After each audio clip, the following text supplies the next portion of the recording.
ఒక్కటి మాట్లాడినా it gives all wrong signals to the people who are already against us. So basically lawyers and kuda lopaliki అనుమతించుకోవడం ఎలా? that I don't know because ఇవన్నీ మాకు చాలా కొత్తగా ఉన్నాయి. We are not exposed to all these things. ఏదైనా ఆయనే చూసుకునేవాళ్ళు. So this is the first time నేను బయటికి రావడం కూడా. సో అనుమతిస్తే బాగుంటుంది, మాకు కొంచెం కంఫర్టబుల్గా ఉంటుంది. అంటే పొద్దున ఆయన అరెస్ట్ చేశారు ఇంటి దగ్గర, అది నేను కాదని చెప్పట్లేదు. బట్ అరెస్ట్ చేసిన తర్వాత మమ్మల్ని ఆపి మా కార్ అది చెక్ చేశారు. సో తర్వాత 1.5 hour రానిలేదు దగ్గరికి. 1.5 hour అయిపోయింది కాబట్టి వీఆర్ డిస్టర్బ్డ్ అండ్ వరీడ్. ఏమైంది ఆయనకి, ఎందుకు రానివ్వట్లేదు అని. ఇప్పుడు మామూలుగా మెడికల్ చెకప్కి చేయాలి, తర్వాత కోర్టుకి తీసుకెళ్తారు. నాకు ఉన్న కొంచెం నాలెడ్జ్లో it should happen like that కదా.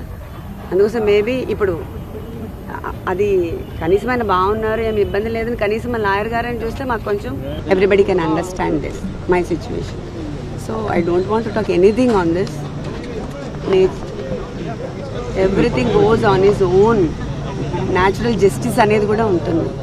సో అందరూ తప్పులు చేస్తారు, నేను చేయట్లేదని చెప్పట్లేదు. But nature also has its own justice. So I believe in that. నేను ఇప్పుడు మాట్లాడాను, అంతకంటే ప్లీజ్ ఏం అడగద్దు. మాట్లాడడం కూడా కరెక్ట్ కాదు నేను, ఎందుకంటే నేను సరిగా మోడ్లో లేను మీకేం చెప్పడానికి కూడా. Please understand. మీరు మాకు కోఆపరేట్ చేస్తే తర్వాత నేను మాట్లాడతాను తప్పకుండా. చిరంజీవి గారు కూడా వచ్చారు, బట్ ఇంకా ఇవ్వలేదంటే మనకి ఎందుకు అరెస్ట్ చేశారనే reason, ground reasons we don't know at. అదే ఇంతవరకు మీకు మార్నింగ్ ఒక నోటీస్ ఇచ్చారు కదా మేడం, మిమ్మల్ని వాళ్ళని అరెస్ట్ చేస్తున్నాం. Notice only sections mentioned, not the grounds of arrest and what cause he was arrested. అవన్నీ ఏం లేవు. మీరు లోపలికి వెళ్ళారు కదా స్టేషన్ లో, అడగలేదా? ఇప్పుడు అడిగాం కదా, అడిగితే వాళ్ళు ఇంకా ఇవ్వలేదు. అన్నీ ఒకటేసారి ఇస్తాము రిమాండ్కి తీసుకెళ్ళినప్పుడు అని దే ఆర్ టెల్లింగ్. ఇవ్వాలి కదా, అదే ఇవ్వలేదు. అందుకే కదా మేము అడిగాము, కానీ ఇవ్వలేదు. అందుకే లాయర్ని కూడా పంపించమంటే ఆయన కూడా అదే అడిగారు. ఇంతసేపు దానికోసమే కూర్చున్నాం. ఏం చెప్పారు? We are not going to give now. రిమాండ్కి తీసుకెళ్ళినప్పుడు అన్ని పేపర్స్ ఒకటేసారి we are going to give. Then how are you going to prepare? మేము ఎలా ప్రిపేర్ అవ్వాలి? That's what we asked. అంటే ఎందుకు ఒక మనిషిని అరెస్ట్ చేశారు అని ఎంతసేపు ఉంచడం కూడా illegal detention. That is what law. అంటే మీరు నెక్స్ట్ మీరు ఏం చేయాలి? వాళ్ళు ఎఫ్ఐఆర్ ఇస్తేనే కదా మేము ఏమైనా చేయగలం. అంటే గ్రౌండ్ రీజన్స్ ఎందుకు అరెస్ట్ చేశారు అనేది ఇంకా దే ఆర్ నాట్ రివీలింగ్ కదా.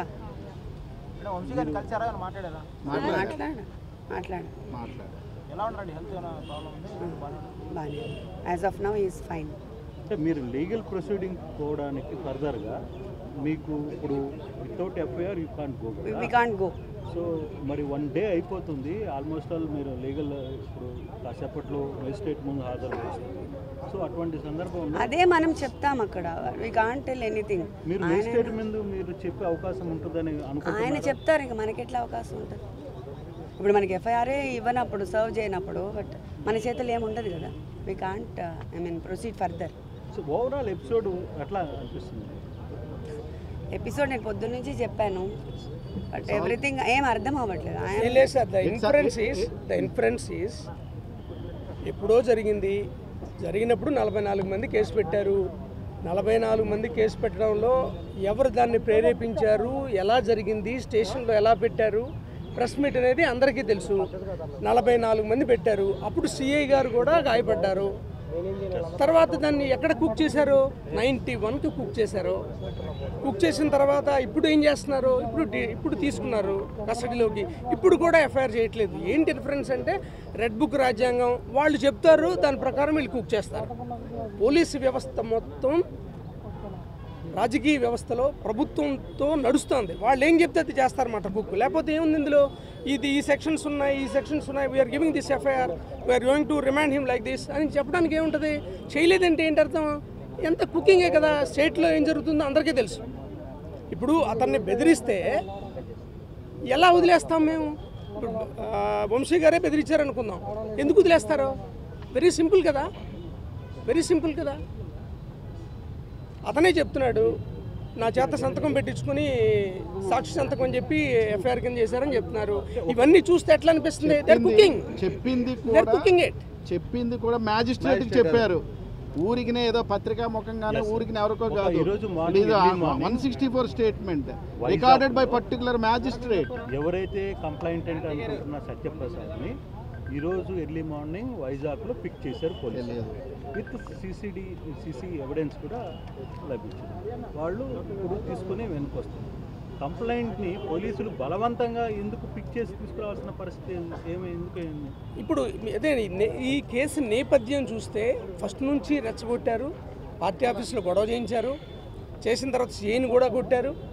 తర్వాత ఎవరిని అడిగినా చెప్తారు వంశీ అనే వ్యక్తి తెలుగుదేశం పార్టీకి టార్గెట్ అనేది ఈ స్టేట్లో ఉన్న ఏ వ్యక్తిని అడిగినా చెప్తారు. దీనికి ఆయన ఎలా పోరాటం చేస్తున్నాడో కూడా తెలుసు.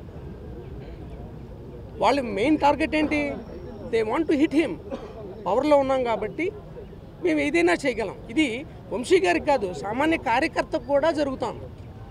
వంశీ గారికే కాదు, ఎవరికైనా జరుగుతాం. మీ అందరికీ తెలిసిందే. ఇప్పుడు ఆయన క్లియర్గా చెప్పాడు, నేను మాట్లాడలేదని చెప్పాడు. అయినా సరే మాట్లాడారని చెప్పి చేస్తున్నారు. నేను మాట్లాడలేదని చాలా సందర్భాల్లో చెప్పాడు. నేను కూడా విక్టిమ్ అని చెప్పాడు. ఆడపిల్ల అంటే ఎవరి పిల్లైనా ఆడపిల్లే, మీ పిల్ల కావచ్చు, నా పిల్ల కావచ్చు, ఏమి కావచ్చు, ఇంకోళ్ళు కావచ్చు, ఎవరైనా సరే. అంటే ఏ ఆడపిల్లైనా అనకూడదు అని చాలా సందర్భాల్లో చెప్పాడు ఆయన. అది మీకు తెలియదు కాదు, మీ అందరికీ తెలిసిందే. ఇక్కడ ఇన్ఫరెన్స్ ఒకటేనండి, అబ్బాయి చెప్పాడు అయినా సరే మళ్ళీ ఇప్పుడు దాన్ని మళ్ళీ ఇంకో రకంగా కుక్ చేస్తున్నారు.